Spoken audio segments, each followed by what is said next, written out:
سلام به همگی، امیدوارم خوب باشید.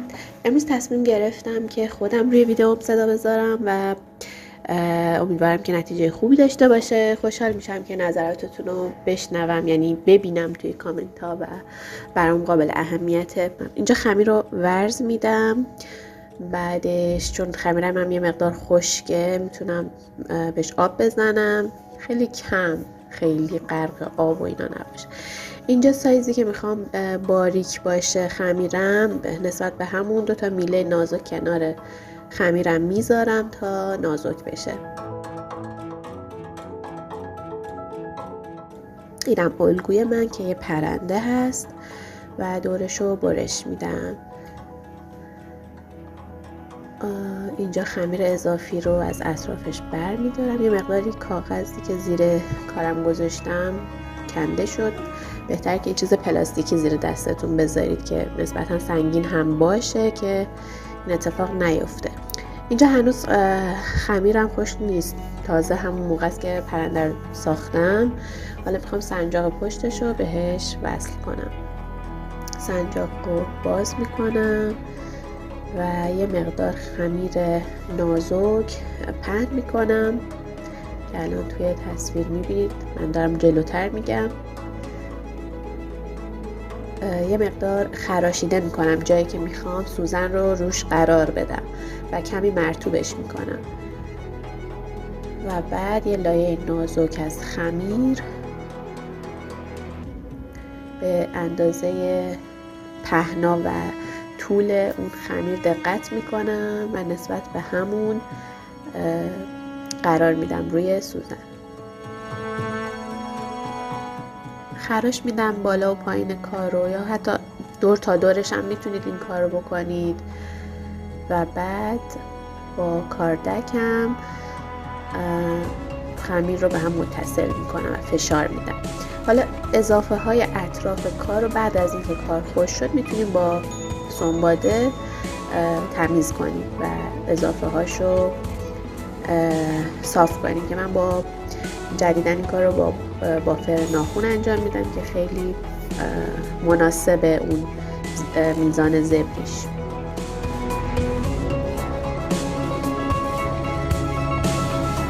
بعد از این کار میذارم خشک بشه. اینجا الان بعد از 1 روز خشک شده. توی یه دمای محیط و یه دمای معمولی میذاریم که خشک بشه که به آرامی این اتفاق بیفته. مستقیم نمیبریم روی حرارت یا بخاری یا جایی که بخواد گرم بشه. اینجا سنباده کشی میکنیم که خیلی لذت بخش و شیرینه.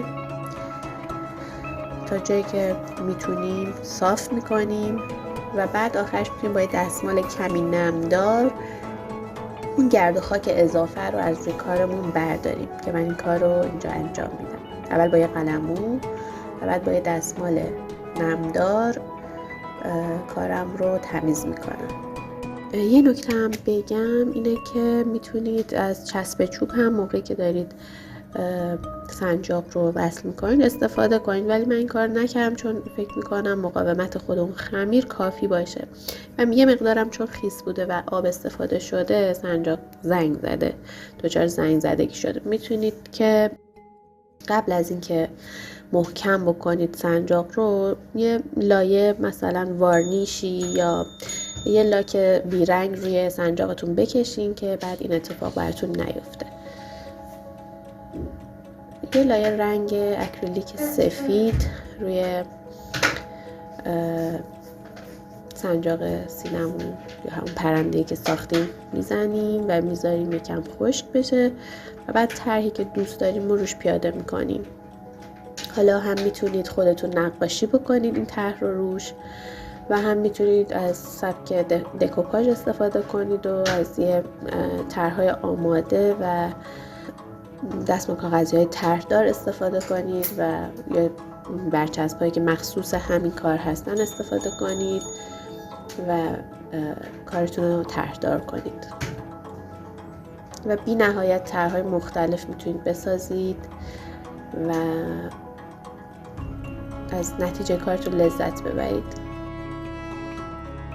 یکی دیگه از نکته‌هایی که میخوام بگم اینه که خب موقع انتقال دادن طرح روی کار من بسته به اون ابزاری که دارم باش کار میکنم و اون ظرافت کار یه جاهایی رو بنا به صلاح دید خودم کم و زیاد میکنم و به نظرم هیچ اشکالی نداره. شما هم میتونید دوست داشتید این کار بکنید، لازم نیست عیناً همون طرح رو انتقال بدید روی کارتون.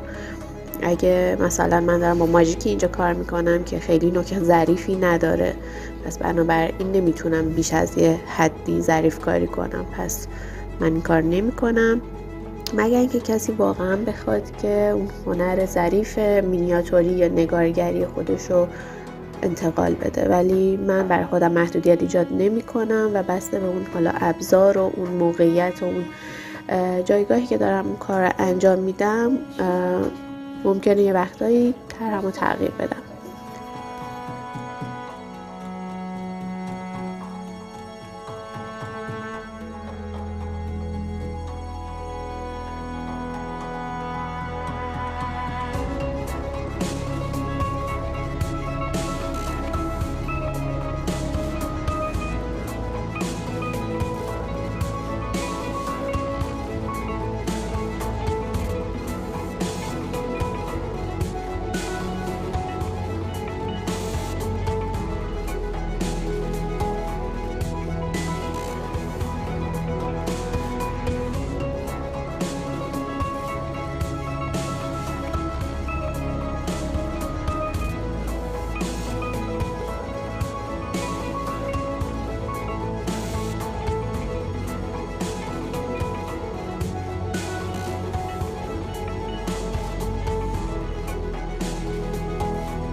این قسمت دیگه به انتهای کار داریم نزدیک میشیم و من همونطور که دیدید یه جایی طرح رو تغییر دادم و چون خیلی فی‌البداهه داشتم رنگ گذاری میکردم و رنگ ها رو از قبل انتخاب نکرده بودم، مجبور شدم یه جاهایی رنگ ها رو تغییر بدم.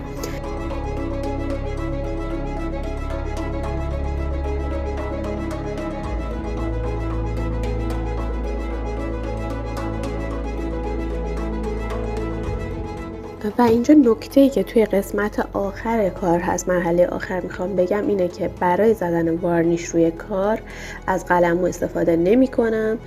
وارنیش رو میریزم روی کارم به صورت قطره‌ای، مقدار مناسبی از وارنیشتون روی کارتون بریزه و بعد با یک کاردک این وارنیش رو هم سطح میکنید با تمام قسمت کارتون و بعد اجازه میدین که خشک بشه و این کار باعث میشه که دقیقاً کارتون شبیه یه تیکه کاشی لعابدار به نظر برسه. امیدوارم که لذت برده باشید و نظرتون رو خوشحال میشم که بدونم.